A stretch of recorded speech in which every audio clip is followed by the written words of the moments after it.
Instrumentos en las manos del Redentor, escrito por Paul Tripp. Capítulo 6. Tras el consejero admirable. Yo era un joven pastor y me encantaba predicar.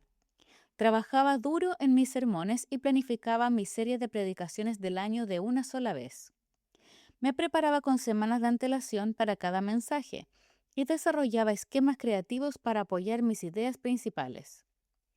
Llevaba mi archivo de sermones conmigo para poder añadir o eliminar ilustraciones cuando me venía la inspiración. Solía predicarme cada sermón a mí mismo, hasta memorizarlo casi completamente, de manera que solo necesitara un breve bosquejo en el púlpito. Trataba de predicar con una pasión que se correspondiera con el contenido de mi mensaje. Estaba seguro de que nuestra congregación estaba siendo bien alimentada de la comida espiritual que yo le servía cada semana. Un día, un miembro de la congregación pidió reunirse conmigo privadamente. Me emocioné muchísimo.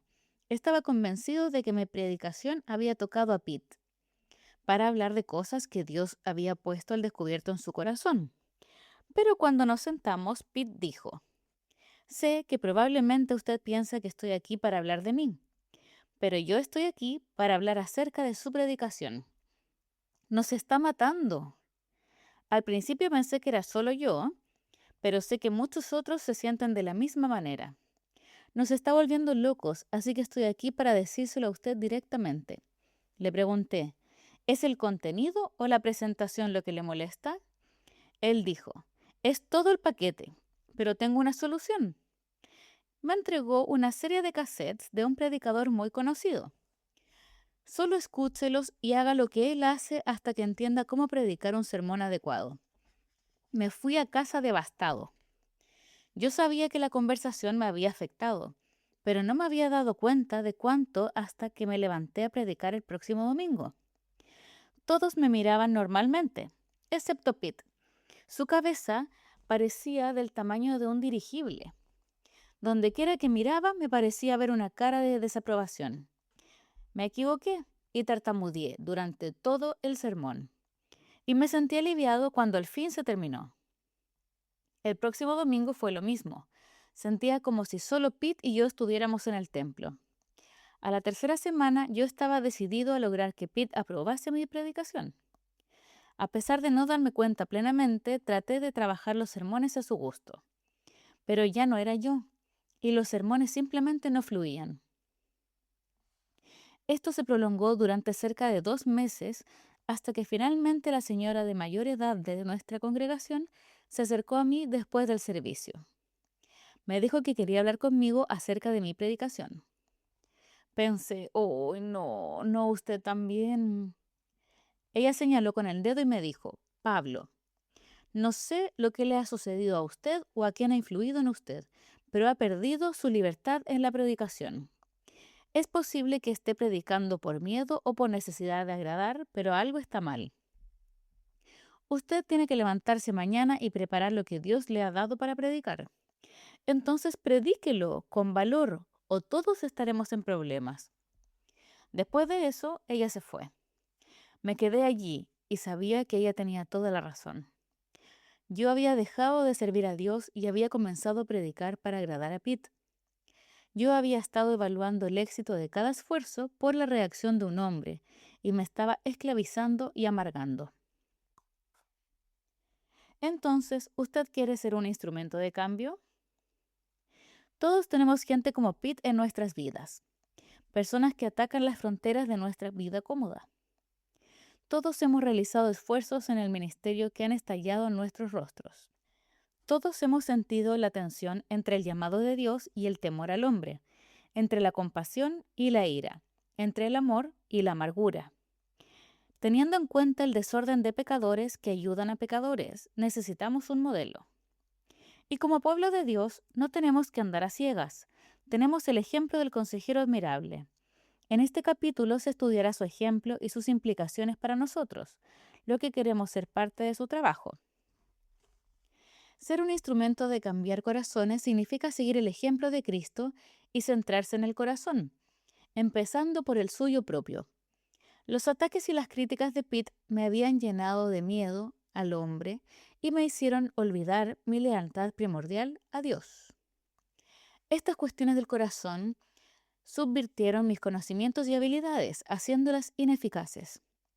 Esta fue una demostración vívida de la forma en que mi corazón moldea mi respuesta a las oportunidades del ministerio que Dios me da. Pablo se lo dijo a Timoteo de esta manera: ten cuidado de ti mismo y de la doctrina. Persiste en ello, pues haciendo esto te salvarás a ti mismo y a los que te oyeren. Primera de Timoteo 4:16. Empezar con su corazón significa comprender y someterse al llamado de Dios, el cual dará forma a su vida y relaciones. Dios nos ha llamado a nada más y nada menos que a encarnar a Cristo en los demás. Yo debo estar arraigado en la palabra y ser celoso de llevar la palabra viva. Cristo a la gente perdida, ciega y en dificultades. Tú y yo somos llamados a ponerle carne y hueso a lo que Cristo es y a lo que vino a ser. Para entender su llamado, usted necesita entender la encarnación. La mayoría de nosotros piensa en la encarnación como un acontecimiento, aquel momento cuando Cristo vino a la tierra. Tomó forma humana y vivió como un hombre. Sin embargo, con toda la importancia que tiene la encarnación con respecto a todo lo que creemos, pienso que no la entendemos en su totalidad. No comprendemos que el acontecimiento de la encarnación es también una agenda y un llamado. La comprensión de los elementos de una agenda y de un llamado nos ayudará a entender la naturaleza del ministerio personal y la importancia de empezar con nuestros propios corazones. Nadie mejor que Juan capta el momento histórico asombroso cuando Cristo vino como un bebé a este mundo caído. Dos de las declaraciones resumidas de Juan son muy útiles. Y aquel Verbo fue hecho carne y habitó entre nosotros, y vimos su gloria, gloria como del unigénito del Padre, lleno de gracia y de verdad. A Dios nadie le vio jamás. El unigénito Hijo que está en el seno del Padre, Él le ha dado a conocer. Juan 1, 14 y 18. El resumen de Juan incluye una observación que tiene implicaciones de gran alcance. El poder de la encarnación es que hace que la presencia y gloria de Dios sean visibles. Al tomar forma humana, Cristo dio a conocer al Dios invisible. ¿Por qué necesita la luz brillar en la tierra? Porque la gente anda buscando a tientas en las tinieblas. ¿Por qué necesita Dios revelarse? Porque la gente no lo ve. Al venir a la tierra, Cristo murió por los suyos, pero también dio vista a los ojos que habían estado ciegos durante demasiado tiempo. La encarnación aborda un problema que es tan amplio, tan profundo, tan esencialmente humano que es casi imposible para nosotros que lo reconozcamos. El problema es que no podemos ver a Dios. Parte del problema es que Dios es espíritu, por lo que no podemos verlo físicamente.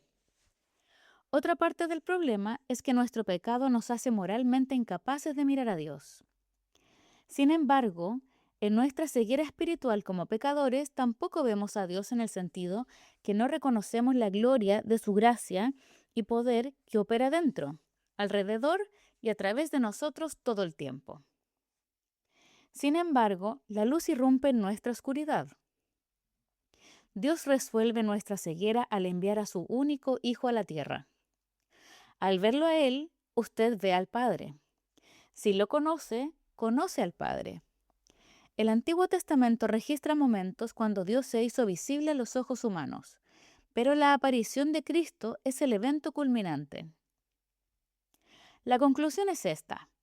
El problema no es que Dios no esté aquí o que esté inactivo, el problema es que no lo vemos. Nuestra perspectiva de la vida es a menudo trágicamente impía. Nos perdemos la única cosa que vale la pena ver, la gloria del Dios siempre presente. Cuando esto sucede, nuestras vidas no están edificadas sobre el fundamento de la gloria de Dios, que tenía por objetivo dar a nuestras vidas un punto de partida y un destino, una razón para levantarnos y las fuerzas para seguir adelante.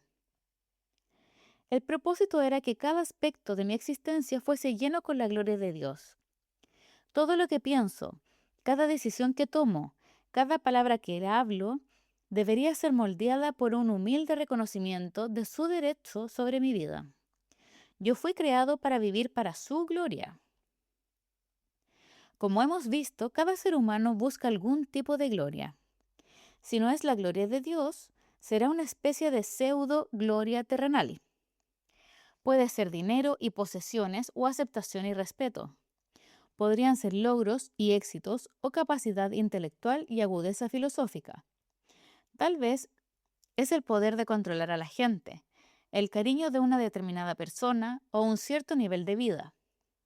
La búsqueda de la gloria equivocada es la raíz de muchas dificultades y desastres. La encarnación va directo al corazón de esta lucha, ya que confronta a las personas con la única cosa que puede hacer una diferencia duradera, la gloria de Dios. La revelación de Dios en su impresionante gloria es lo único que expone el vacío total de todas las otras glorias que anhelamos. Si usted entiende la encarnación de esta manera, ya ha aprendido mucho acerca de su llamado. El ministerio personal no es solo confrontar a las personas con principios, teología o soluciones.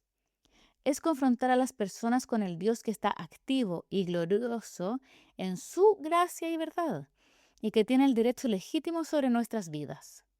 Solo cuando nuestros corazones son transformados por esta gloria, los principios de la Escritura tendrán sentido para nosotros.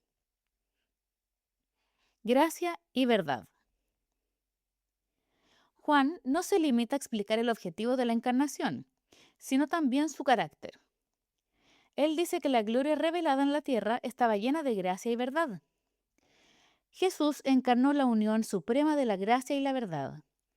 En su vida, muerte y resurrección, llegamos a entender la gracia de Dios. Dios envía a su propio Hijo, como el segundo Adán, para hacer frente a toda la gama de tentaciones en un mundo caído.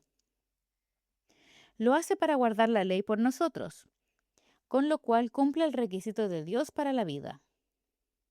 Él se ofrece voluntariamente a sí mismo como el perfecto Cordero sacrificial, para que el castigo del pecado sea pagado en su totalidad. Se levanta de la tumba, comprando una vida nueva para todos los que confían en Él. Dado que el carácter central de la gran historia de la Escritura es Cristo, el tema central de la historia es la gracia. Este debe ser el tema central de nuestro ministerio personal, consejería bíblica y discipulado también. Nosotros les señalamos a la gente el camino a un Dios que no solo establece la meta de sus vidas, sino que le permite hacer lo que ellos nunca han hecho antes. Su gracia trae reconciliación, restauración y paz. La imposibilidad de que los pecadores puedan ser santos se hace posible a través de su gracia. Por la gracia, los padres pueden tratar a sus adolescentes rebeldes con amor, paciente y perseverante. Por su gracia, una esposa puede desechar recuerdos amargos y perdonar totalmente a su marido. Por su gracia, la gente puede salir de las cárceles, de la depresión, de la ansiedad y la compulsión para vivir en una libertad llena de esperanza. Por su gracia, aquellos atados por la lujuria, la codicia, el miedo o la venganza pueden vivir en la pureza y el valor de la fe. El ministerio bíblico personal no debe reducirse a una serie de principios para vivir. Su enfoque central es el Redentor que rescata a la gente del poder del pecado y erradica progresivamente su presencia de sus vidas. Nosotros somos simplemente los agentes de esta gracia. Nuestro objetivo es ayudar a las personas a entenderla y a seguirla donde quiera que los lleve mientras esperan el retorno de su Redentor. La gloria revelada en la encarnación de Cristo estaba también llena de verdad. Este es el segundo gran tema de la historia de la Escritura. El pecado no solo nos hace rebeldes, indefensos e idólatras, sino que también nos hace necios. Tendemos a amar la mentira, engañarnos a nosotros mismos, a ser los más fuertes creyentes de nuestros propios argumentos vanos. Somos susceptibles a las trampas y tentaciones del enemigo. Vivimos para los que se encuentran ya en un estado de desintegración e ignoramos lo que quedará para siempre. Tendemos a ocultar, ignorar o ser ciegos a nuestro propio pecado, mientras estamos obsesivamente centrados en los pecados de los demás. Para parafrasear a Proverbios 14:12, el camino que a nosotros nos parece derecho es el camino de la muerte. Si la gracia trata con los resultados morales de la caída, nuestra rebelión e incapacidad, entonces la verdad se dirige a los efectos no éticos de la caída, el impacto del pecado sobre nuestra forma de pensar respecto a la vida y de interpretarla. En Cristo, la verdad de Dios se encarna. Jesús es la exposición máxima de cómo Dios quiere que la gente piense y viva. En su vida y en su enseñanza, Él confronta nuestra necedad con la verdadera sabiduría. Él nos llama a una forma de vida que va en dirección opuesta a donde nuestros instintos pecaminosos nos guían. ¿Quién elegiría de forma natural vivir por lo que no se puede ver o hacerle el bien a alguien que le ha maltratado o creer que hay mayor bendición en dar que en recibir? El hecho de que estas cosas nos parezcan radicales y paradójicas demuestra lo lejos que nos hemos separado de la verdad. El ministerio personal debe ofrecerle a la gente la verdad que destruye sus viejas maneras de pensar acerca de sí misma. Las relaciones, las circunstancias, el sufrimiento y Dios. Las cosas necias que la gente hace tienen sus raíces en una visión del mundo llena de necedad. Nuestro problema no es solo el mal comportamiento y sus resultados, sino los pensamientos que los producen. Ofrecemos a la gente una forma totalmente nueva de darle sentido a la vida. Una visión del mundo en la que Dios es el centro, donde las cosas invisibles tienen el valor más alto y donde la eternidad es lo que le da sentido al momento presente. Al confrontar a la gente con la verdad, los confrontamos con Cristo. Esto es bastante radical, pues dice que la verdad, en su forma más básica, no es un sistema, una teología o una filosofía. Se trata de una persona cuyo nombre es Jesús. Vivir una vida piadosa significa confiar en Él, seguirlo a Él y vivir como Él. El ministerio personal teje los hilos de la gracia y la verdad a través de cada parte de la vida de una persona. En ese sentido, tiene el carácter de la encarnación, porque la gracia y la verdad siempre llevarán a las personas a Cristo. Una nueva agenda. La encarnación no es solo un acontecimiento, sino que también establece una agenda, un conjunto de planes para lograr una meta. La agenda de Dios es que la iglesia sea una comunidad que posea el carácter de la encarnación en la tierra, de forma tal que nuestra sola presencia revele su gracia y su gloria llenas de verdad. Justo antes de su arresto, Cristo oró por sus discípulos y por los que creerían como resultado del ministerio de ellos, todos nosotros. A mitad de la oración, Jesús dice: Mas no ruego solamente por estos, sino también por los que han de creer en mí por la palabra de ellos, para que todos sean uno, como tú, oh Padre, en mí y yo en ti, que también ellos sean uno en nosotros, para que el mundo crea que tú me enviaste. La gloria que me diste, yo les he dado, para que sean uno, así como nosotros somos uno. Yo en ellos y tú en mí, para que sean perfectos en unidad, para que el mundo conozca que tú me enviaste y que los has amado a ellos como también me has amado a mí. Juan 17, del 20 al 23. Esta es una oración extraordinaria por una unidad comparable solo a la de la Trinidad. Jesús ora para que sus seguidores se caractericen por un amor tan profundo como la comunidad de fe estaría tan unificada como Él lo está con el Padre.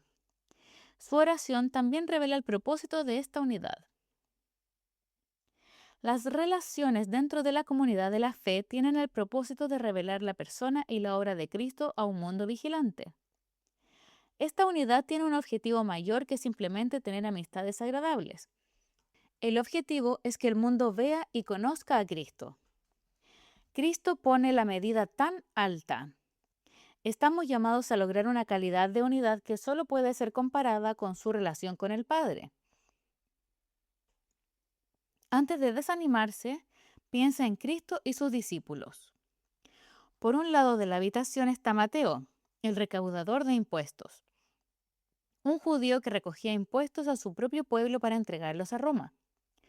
Los recaudadores de impuestos eran despreciados como renegados y simpatizantes romanos. Al otro lado de la habitación estaba Simón el Celote. Los celotes eran los conservadores extremistas de su tiempo, muy parecidos a las milicias radicales y terroristas de nuestro mundo. Los celotes estaban convencidos de que el gobierno romano no solo sería derrocado por la violencia, y estaban dispuestos a facilitarla. No había nadie que un celote odiara más que un cobrador de impuestos. El propósito de Cristo para Mateo y Simón fue que su relación mostrara una unidad y amor tan asombroso que el mundo circundante lo notara, y al hacerlo vieran a Cristo. ¿No parece esto completamente ilusorio? ¿No es suficiente que Simón y Mateo se sientan en la misma habitación sin irse a los puños? Para Cristo esto no es suficiente. La oración de Cristo nos dice que Él ha provisto lo necesario para que su pueblo sea realmente uno. En su oración hace una declaración de una realidad redentora. Él dice, la gloria que me diste yo les he dado, para que sean uno, así como nosotros somos uno. Versículo 22. ¿Oye usted el eco de Juan 1 en estas palabras? Jesús está diciendo, Padre, ¿te acuerdas la gloria que revelé en la tierra cuando me encarné? Yo he puesto esa misma gloria en tus hijos para que puedan continuar revelando esa gloria en la tierra. La agenda de Dios es recibir gloria y dar gloria para que la gloria siga encarnada en la tierra. Tal vez la mejor manera de pensar en la encarnación es como un acontecimiento en progreso. Dios se ha dado a conocer ya no en la presencia física de Cristo, sino en la gloria de su obra a través de su pueblo al vivir el carácter de la encarnación. La encarnación nos ayuda a entender el propósito y el carácter del ministerio personal. Las personas cambian al ver a Cristo en formas nuevas, formas que revelan la bancarrota de sus propias agendas y el vacío de las glorias que buscan. Su encuentro más importante no es con el consejero, sino con Cristo. Estamos allí para establecer ese encuentro. Al ver a Cristo y el vacío de sus propios caminos, ellos comienzan a tener esperanza en que las cosas pueden ser diferentes. Dios ha puesto su gloria en nosotros para que nuestras vidas y ministerios le revelen en la tierra. De esta forma, la encarnación para nosotros es una agenda de vida. Un llamamiento enfocado. La encarnación es también un llamado.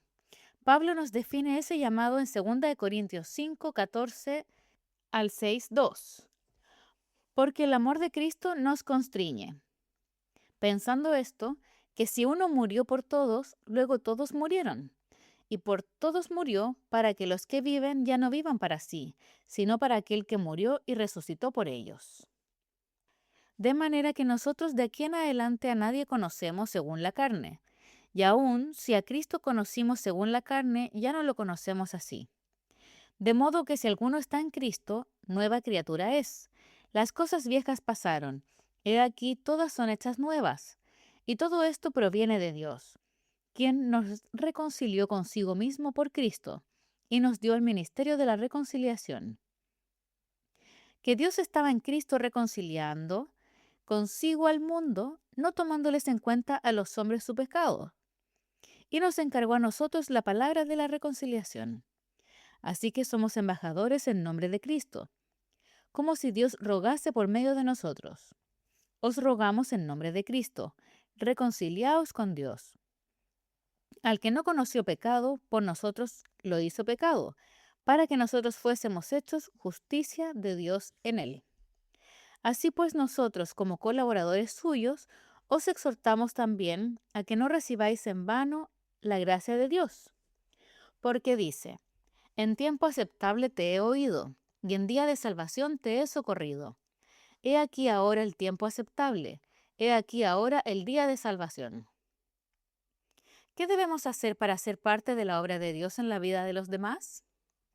Pablo utiliza la palabra embajadores para definir lo que significa vivir la encarnación. El trabajo de un embajador es representar a alguien o a algo. Todo lo que hace y dice representar intencionalmente a un líder que no está físicamente presente. Su llamado no se limita a 40 horas a la semana, determinados eventos de gobierno o momentos de crisis internacional. Él siempre es el representante del rey. Él está en el lugar del rey o del gobierno de su país, donde quiera que esté y haga lo que haga. Sus relaciones no son impulsadas fundamentalmente por su propia felicidad. Él decide ir a lugares y hacer cosas porque le ayudará a representar fielmente al rey. Así, el trabajo de un embajador tiene el carácter de la encarnación. Sus acciones, carácter y palabras encarnan al rey que no está presente. Pablo dice que Dios nos ha llamado a todos a desempeñarnos como sus embajadores. Nuestras vidas no nos pertenecen para buscar nuestra propia realización. La cuestión principal es decir, ¿cómo puedo representar mejor al rey en este lugar y ante esta persona en particular? Esto no es un llamado a tiempo parcial, es un estilo de vida. Cuando un embajador asume sus responsabilidades, su vida deja de ser suya propia. Todo lo que dice y hace tiene importancia debido al rey que representa. Cualquier cosa por debajo de esto es una afrenta al rey y una negación del llamamiento como embajador. ¿A qué le llama Dios en su matrimonio? A ser un embajador. ¿A qué le llama Dios como padre? A ser un embajador. ¿A qué le llama Dios con respecto a sus amigos y vecinos? A ser un embajador. ¿A qué le llama Dios en el trabajo y en el tiempo libre? A ser un embajador. Nosotros representamos los propósitos de Dios ante la gente que Él pone en nuestras vidas. Esto es mucho más amplio que el compromiso al ministerio formal que ocupa una parte de nuestra agenda. Esto reconoce que nuestras vidas pertenecen al Rey. Pero aquí es donde nos metemos en problemas. En realidad no queremos vivir como embajadores. Preferimos vivir como mini reyes. Nosotros sabemos lo que nos gusta y la gente con quien queremos estar. Sabemos el tipo de casa que nos gustaría tener y el auto que queremos conducir. Sin ni siquiera darnos cuenta, rápidamente caemos en un estilo de vida de mi deseo, mi voluntad y a mi manera, donde las cosas que decimos y hacemos son impulsadas por las ansias de nuestros propios corazones. Si fuéramos honestos, tendríamos que confesar que la oración central de nuestros corazones es que venga mi reino. Imagine en lo que se convierte un matrimonio cuando se le pida a dos mini reyes que compartan tiempo y espacio. Por detrás de los votos, ambas personas son movidas por sus deseos y expectativas. Lo que realmente quieren es que la otra persona les haga felices, y mientras él o ella lo logren, seguirán comprometidos con el matrimonio. Ahora imagine cómo estos mini reyes abordan el ser padres. Lo que realmente anhelan es tener hijos presantificados y que se críen solos. Opinan que el servicio diario y el sacrificio que implica ser padres piadosos es una carga enorme. Esta es la razón por la que Cristo dijo que para ser sus discípulos tenemos que morir a nosotros mismos. Siempre puede servir a dos señores. Los embajadores tienen que morir a sus propias monarquías para representar adecuadamente el rey verdadero. Es tan fácil volver a caer en el reino de que se haga mi voluntad. Yo viajo entre 40 y 45 fines de semana al año. Por lo general me voy los viernes por la mañana y regreso los sábados por la tarde. Debido a esto, anhelo los fines de semana cuando puedo despertarme en mi propia cama. Durante uno de estos fines de semana raros, tenía libre un sábado por la tarde. Me vino la idea de hacer algo que casi nunca puedo hacer: ver el fútbol americano universitario. Me serví una Coca-Cola dietética grande y fría. Tomé mis bocadillos favoritos y bajé a la sala. Encontré el control remoto, y estaba a punto de sentarme cuando mi hijo, quien entonces tenía 16 años de edad, salió del baño con el pelo verde brillante. Había utilizado un tinte de pelo llamado Manic Panic, que hizo que el pelo le quedara como un forro de plástico verde hecho tiras. Parecía uno de esos árboles de Navidad baratos, plásticos de mesas. Salió del baño, me vio allí de pie y dijo: «Bueno, ¿qué te parece?» ¿Qué me parece? ¿Qué me parece? Lo que pensé fue: «Ponte los adornos, muchacho árbol de Navidad». En un segundo mi temperamento emocional cambió. Mi mente corría mientras se paraba delante de mí con la cabeza ladeada. «Bueno, ¿no tienes nada que decir?», preguntó. Simplemente no podía dejar de mirarle el pelo, y cuanto más miraba, más me molestaba. Verá, yo estaba en casa ese fin de semana para predicar en una iglesia local. Ellos estaban terminando un estudio bíblico sobre la familia y me habían pedido que fuera con toda mi familia. Me imaginaba la escena. Nos iban a hacer marchar hasta los primeros bancos. Luella, yo, nuestros otros 3 hijos y el muchacho árbol de Navidad. ¿Quién va a escuchar nada de lo que diga?, pensé. Yo quería decirle: «¿No tienes una idea de lo que yo hago? ¿No tienes la menor idea de por qué estoy aquí este fin de semana? ¿Lo único que se te ocurre son formas de volverme loco?». Una gran guerra se estaba librando en mi corazón. Lo que yo hiciera y dijera a continuación iba a estar determinado por el rey que eligiera seguir. Al final resultó que lo que mi hijo había hecho no había sido para molestarme. Él no se había dicho a sí mismo: «Papá, en esta casa este fin de semana yo sé lo que haré. Voy a teñirme el pelo de un color verde escandaloso, me esconderé en el baño y saldré justo cuando se siente a descansar. Va a ser genial». Solo me sentí de esa manera porque su aspecto perturbaba mi plan. Pero no fue un accidente que los dos estuviésemos en la sala. Nuestro encuentro había sido planeado por el rey. Él quería que lo representara ante mi hijo aquella tarde. Con una lucha dentro de mí, le pedí a mi hijo que se sentara. Y allí hablamos.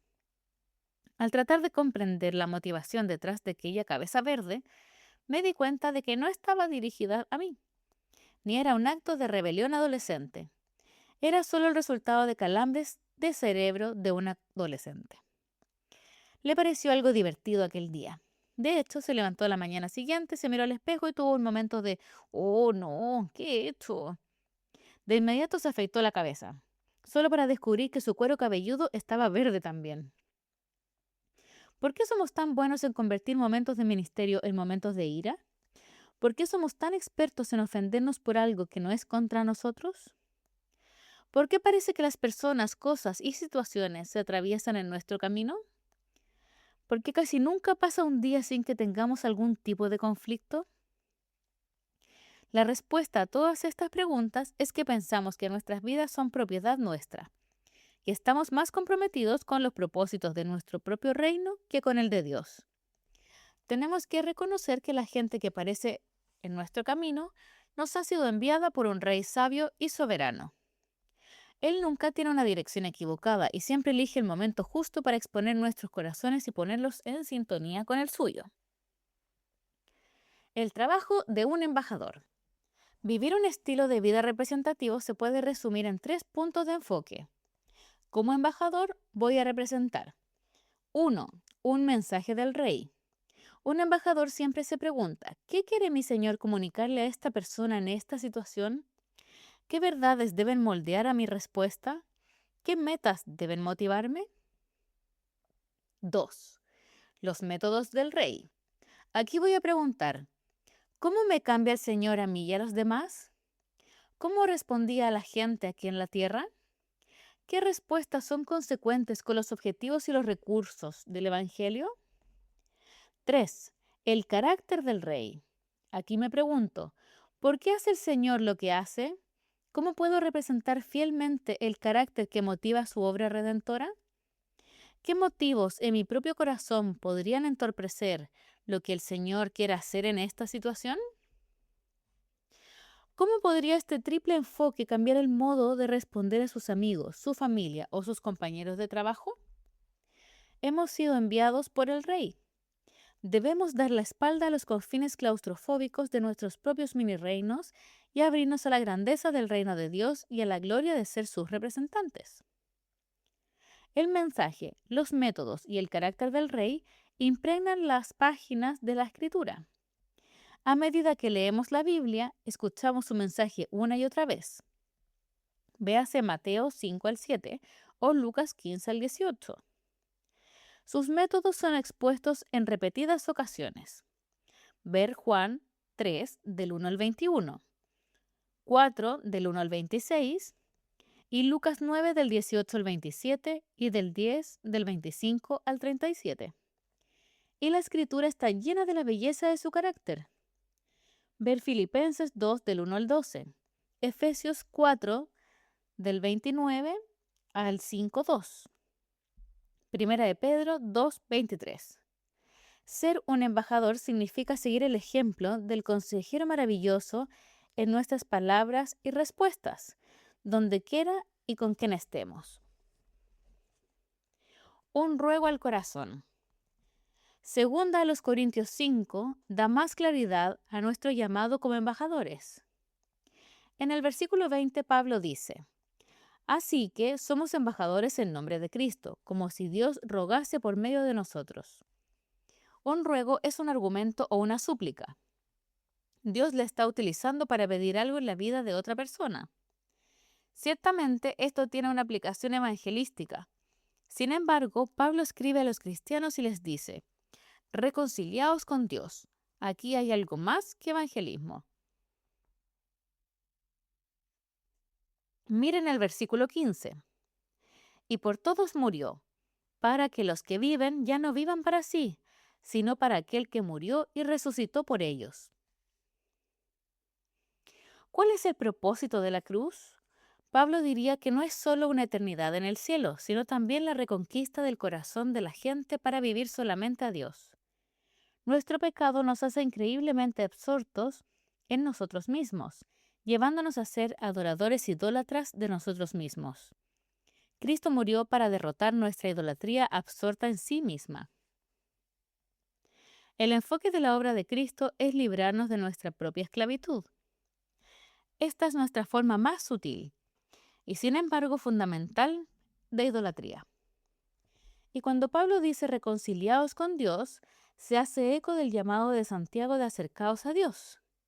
¿Por qué deben ser los creyentes reconciliados con Dios? Porque mientras el pecado more en nosotros, vamos a tender a alejarnos de la adoración del Señor para servirnos a nosotros mismos. Aquí, una vez más, Dios tiene la intención de ser el dueño indiscutible de nuestros corazones. Él no se conforma con el conocimiento teológico o la participación en programas de la Iglesia. Él se conforma con nada menos que el núcleo de su ser, el verdadero usted. Su objetivo es que nuestra adoración a Él y nada más conforme nuestras vidas. Él nos ha enviado como sus embajadores para reclamar los corazones de la gente. Amar, conocer, hablar, hacer. Cómo vivir como un embajador es el enfoque del resto de este libro. Vamos a examinar 4 maneras de funcionar como instrumentos de cambio, usados por Dios en la vida de otra persona. Supongamos que Dios abre sus ojos para que usted vea una cosecha de malos frutos en la vida de su amiga. Tal vez se trate de un conflicto en su matrimonio, una relación rota, temores que dominan su vida o un desánimo paralizante. Esta persona en problemas le revela estas cosas y le pide su ayuda. Cualesquiera que sean las circunstancias, la meta que usted debe buscar es que Dios le use para producir una cosecha de buenos frutos en su amiga, a pesar de que ella pueda permanecer exactamente en la misma situación y con la misma gente. Sin embargo, una de las cosas que usted descubrirá rápidamente es que cuando la mayoría de la gente busca un cambio, rara vez tienen el corazón en mente. Ellos quieren cambio en esas circunstancias, cambio en la persona o cambio en sus emociones. Ellos piensan que si las cosas cambiaran, les iría mejor. Pero cuando la atención se centra solo en las circunstancias exteriores, las soluciones casi siempre son de carácter temporal y superficial. Sin duda, Es cierto que los elementos de una situación a menudo necesitan cambiar, pero usted no puede detenerse allí. Su objetivo debe ser dirigir a su amiga a una visión más profunda y más completa del cambio. Su objetivo es ayudarla a examinar su corazón y a comprender la importancia del cambio a ese nivel. De esta forma, conforme trata de ayudar a su amiga, hay dos cosas a las que debe aferrarse. En primer lugar, haga lo que haga, debe tener el objetivo de cambiar el corazón. En segundo lugar, haga lo que haga, debe seguir el ejemplo del consejero maravilloso. Yo debo presentar un modelo de ministerio personal que tome en cuenta seriamente ambas cosas. Su forma refleja la manera en que Cristo trae un cambio a nuestras vidas y está dirigido por el llamamiento bíblico a cambiar los corazones. 4 palabras representan 4 aspectos de una relación de ministerio personal. 4 maneras de servir como embajador en la vida de alguien. Las palabras son amar, conocer, hablar, hacer. Estas palabras no representan un proceso de 4 pasos. No se trata de fases de una relación de ministerio personal como si comenzaran la primera, amar, y llevar a la gente hasta la última, hacer. Se trata simplemente de 4 elementos importantes del ministerio bíblico. Aunque existe cierta lógica en el orden, a medida que usted trata de ser embajador del Señor, usted va a hacer todas estas cosas a la vez. Echemos un vistazo a cada elemento por separado. Amar. El amar destaca la importancia de las relaciones en el proceso de cambio. Los teólogos llaman a esto un modelo de cambio con carácter de pacto. Dios viene y hace un pacto con nosotros. Él mismo se compromete a ser nuestro Dios y nos toma como su pueblo. En el contexto de esta relación, Él lleva a cabo su obra de hacernos como Él. A medida que entendemos la manera en que Dios obra en nuestras propias vidas, nos damos cuenta de que la relación con Él no es un lujo, sino una necesidad. Es el único contexto en el que el proceso permanente de cambio puede tener lugar. De la misma manera, estamos llamados a desarrollar relaciones sólidas con los demás. El propósito de Dios es que estas relaciones sean talleres en los que su obra de cambio pueda prosperar. Figura 6.1. ¿Cómo servir como un instrumento de cambio? Conocer. El conocer tiene que ver con familiarizarnos realmente con la gente que Dios pone en nuestro camino. Cuando usted asume que conoce a alguien, no le hará las preguntas críticas que usted necesita hacer para llegar más allá de la superficie. Tendemos a pensar que conocemos a la gente porque sabemos hechos acerca de ellos. Quién es su cónyuge, dónde trabajan, cosas que les gustan y cosas que no, sus hijos, etc. Pero realmente no los conocemos. Conocer a una persona significa conocer el corazón. Cuando usted dice que está conociendo mejor a alguien, no es que ha logrado una comprensión más íntima de su rótula. Quiere decir que usted sabe más acerca de sus creencias y objetivos, sus esperanzas y sueños, sus valores y deseos. Si usted conoce a su amiga, usted será capaz de predecir lo que ella piensa y cómo se sentirá en una situación dada. La amistad es la conexión de los corazones. Hebreos 4, del 14 al 16, nos enseña que Cristo entró en nuestro mundo y vivió aquí durante 33 años. Se enfrentó a todo lo que nos enfrentamos de manera que podamos saber que Él entiende nuestra lucha. Así que la función, conocer, es muy importante. Ya se trata de hacer buenas preguntas dentro de una amistad o la recopilación de datos en un entorno de consejería más formal. El objetivo es llegar más abajo de la superficie. Mientras lo hace, usted puede ayudar a su amiga a conocerse con más precisión y a desear el cambio más profundo del corazón, que es la meta. Hablar. Hablar implica llevar la verdad de Dios para sostener a esa persona en esta situación. Para ello, tiene que preguntar, ¿qué quiere Dios que esta persona vea que ahora no ve? ¿Cómo puedo ayudarla a verlo? Los evangelios están llenos de ejemplos brillantes de la manera en que Cristo ayudaba a la gente a ver la verdad. A través de historias y preguntas, Él atravesaba su ceguera espiritual y les ayudaba a ver quiénes eran y la gloria de lo que podía hacer por ellos. Hablar la verdad en amor no significa hacer solemnes declaraciones. Significa ayudar a su amiga a ver su vida con claridad. Para que ocurra un cambio duradero, su amiga debe verse a sí misma en el espejo de la palabra de Dios. Ella también tiene que ver a Dios y los recursos para el cambio que Él ha provisto en Cristo. Hacer. Por último, debe ayudar a su amiga a hacer algo con lo que aprende, a aplicar en su vida diaria y en sus relaciones los conocimientos que Dios les ha dado. El conocimiento por sí solo no es el cambio, es solo el comienzo. Los conocimientos acerca de quiénes somos, quién es Dios y lo que nos ha dado en Cristo deben aplicarse a las realidades prácticas y específicas de la vida. Dios llama a su amiga no solo a ser una oyente de su palabra, sino también una hacedora activa de ella. Como embajador de Cristo, usted está llamado a ayudar a su amiga a responder de manera personal a este llamamiento. ¿Se debe añadir algo a este modelo de ministerio personal? Amar, conocer, hablar, hacer. Este no es solo un aspecto del ministerio formal de la iglesia local, sino un estilo de vida al que Dios nos ha llamado a cada uno de nosotros. Este estilo de vida funcionará en la oficina de consejería formal, así como en conversaciones informales con un amigo cristiano que está en problemas. Este modelo de ministerio puede adaptarse fácilmente a cualquier oportunidad que Dios le dé para trabajar como uno de sus embajadores del cambio.